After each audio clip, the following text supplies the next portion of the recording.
सुप्रभात बच्चों। अभी तक हमने अक्षितिज पाठ्य पुस्तक के पाठ पढ़े। आज हम पढ़ेंगे कृतिका पाठ्य पुस्तक लेसन नंबर 2 मेरे संग की औरतें। लेखिका है मृदुला गर्ग।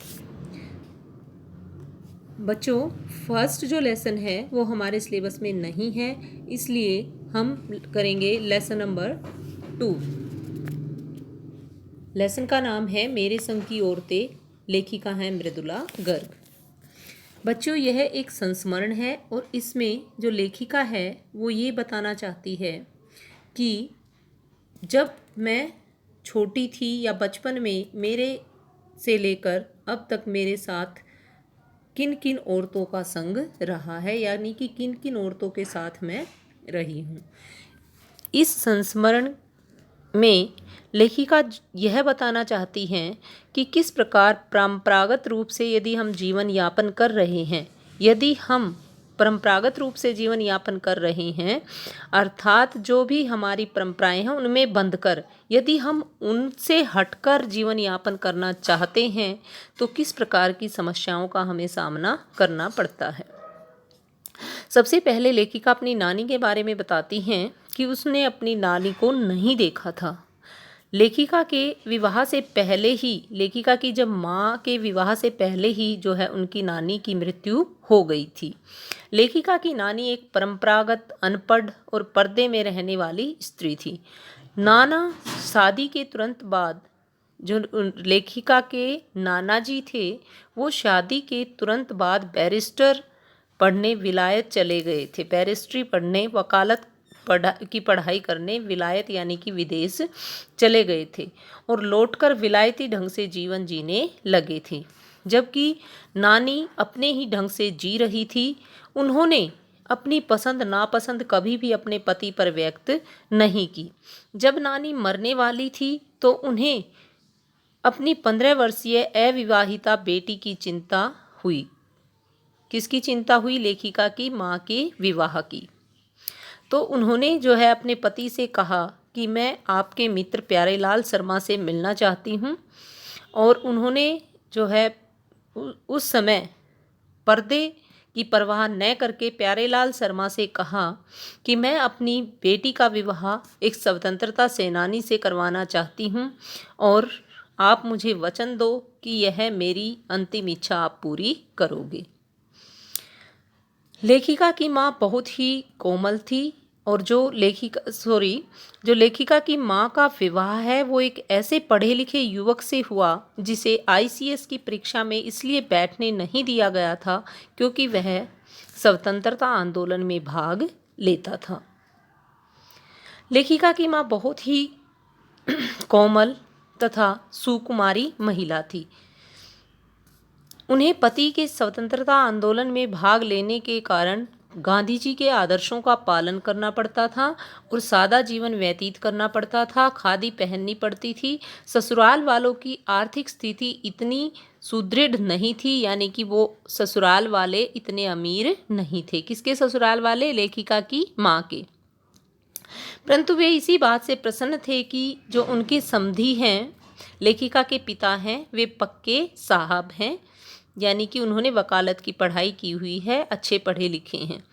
लेखिका की माँ की सुंदरता, नजाकत होती है कोमलता, गैर दुनियादारी और ईमानदारी का भी इस परिवार पर बहुत प्रभाव था। उनसे कोई ठोस काम नहीं करवाया जाता था। लेखिका की माँ से कोई भारी भरकम कार्य नहीं करवाया जाता था। वे बच्चों की देखभाल, लाड़ प्यार आदि पर ध्यान नहीं देती थी तथा बच्चों के लिए खाना भी नहीं पकाती थी। वे बीमार रहती थी और उन्हें पुस्तक पढ़ने, साहित्य चर्चा तथा संगीत सुनने में बहुत रुचि थी। परिवार वाले उन्हें कुछ नहीं कहते थे क्योंकि वे साहबी परिवार से थी। वे कभी झूठ नहीं बोलती थी और एक की गोपनीय बात दूसरे को नहीं बताती थी। ये सभी लेखिका की माँ की विशेषताएं हम पढ़ रहे हैं। इसी कारण जो है लेखिका की माँ को सभी घर वालों से आदर मिलता था और बाहर वालों से मित्रता। वे लेखिका तथा अन्य बच्चों की भी मित्र थी। माँ के सारे काम लेखिका के पिता निभा देते थे। उनके पत्रों को भी घर में कोई नहीं खोलता था। घर में सबको अपना निजत्व बनाए रखने की पूरी छूट थी, जिस कारण वे 3 बहनें और छोटा भाई लेखन कार्य में लग सके। जो लेखिका थी मृदुला गर्ग, वे 3 बहनें थी और छोटा भाई जो है वो लेखन कार्य में लग गया था।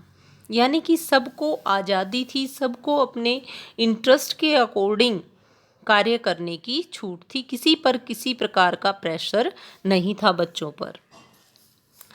परंपरा से हटकर जीने वाली लेखिका की परदादी भी थी। बच्चों, अभी तक हमने पढ़ा लेखिका की नानी के बारे में और लेखिका की माँ के बारे में, और अब हम पढ़ रहे हैं लेखिका की परदादी के बारे में। परदादी को क्या होती है? जो हमारी दादी होती हैं उसकी सास जो है परदादी होती है। जो हमारे पापा जी की दादी होती है वो होती है परदादी। उनका व्रत था कि यदि कभी उनके पास 2 से 3 धोतियाँ हो गई, धोतियाँ होती साड़ियाँ, तो वे तीसरी धोती दान कर देती थी। यानी कि वे 2 ही साड़ियाँ रखती थी, एक को धो देती थी और दूसरी को पहन लेती थी। उन्होंने लेखिका की माँ के पहली बार गर्भवती होने पर मंदिर में जाकर लड़की की कामना की, जबकि सब पहली संतान लड़का चाहते हैं। उन्होंने अपनी इस इच्छा को सबके सामने भी व्यक्त कर दिया था। इसका परिणाम यह हुआ कि माँ ने 5 कन्याओं को जन्म दिया।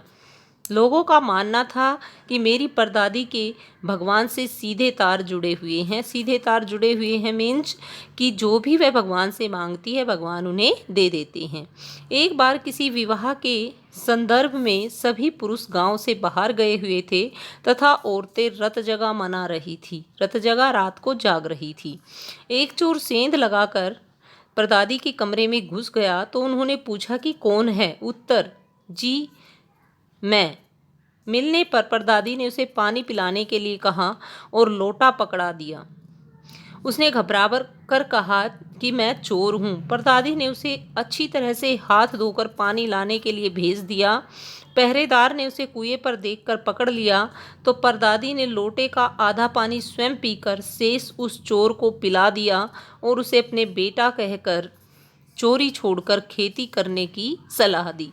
बच्चों, आज की वीडियो में हमने लेखिका की नानी, लेखिका की परदादी और लेखिका की माँ के बारे में पढ़ा, और नेक्स्ट वीडियो में हम इस पार्ट के सार को कंप्लीट करेंगे। धन्यवाद।